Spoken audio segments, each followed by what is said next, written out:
BR Naidu వెంటనే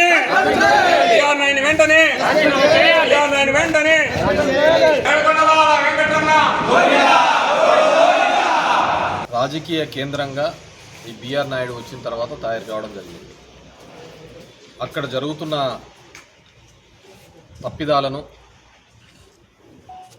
వాటిని కప్పిపుచ్చుకోవడానికి కోసం ఆయన చేస్తున్న అక్రమం అంటూ లేదు.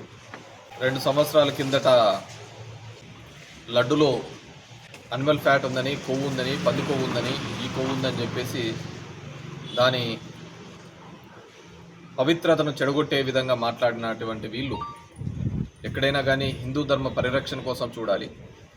ఎటువంటి రిపోర్టు లేకుండా, ఎటువంటి నిర్ధారణ లేకుండా ఒక గుడిని పవిత్రమైన దగ్గర 140 కోట్ల మంది పూజించేటి నమ్మేటువంటి తిరుమల వెంకటేశ్వర స్వామిని ఈ బిఆర్ నాయుడు వచ్చిన తర్వాత, ఈ టీటీడీ చైర్మన్ వచ్చిన తర్వాత దాని యొక్క పవిత్రతను దెబ్బతీసే విధంగా ఈ కూటమి ప్రభుత్వం ప్రవర్తిస్తోంది.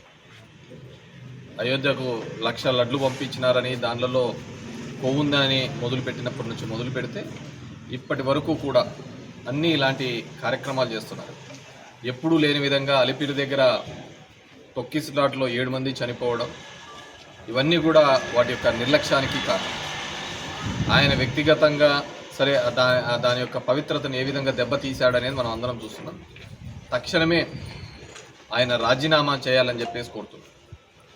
పవన్ కళ్యాణ్ లాంటి వ్యక్తి సనాతన ధర్మం అని చెప్పేసి చాలా గందరగోళం చేసిన వ్యక్తి ఈరోజు ఎందుకు మౌనం చేస్తున్నాడో లేదు, ఎందుకు మౌన దీక్షలో ఉన్నాడో అర్థం కావటం లేదు.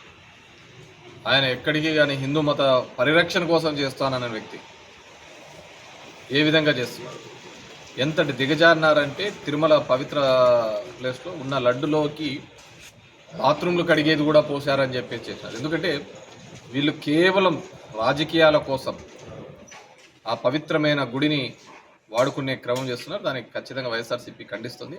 అదేవిధంగా బిఆర్ నాయుడు లాంటి వ్యక్తి ఆ సీట్లో, ఆ పొజిషన్లో కూర్చోవడానికి అనర్హుడుగా ఖచ్చితంగా భక్తజనలోకం అంతా భావిస్తారు. ఎందుకంటే ఆయన యొక్క ఈ మధ్య కాలంలో జరిగిన వ్యవహారాలన్నీ చూస్తున్నాం.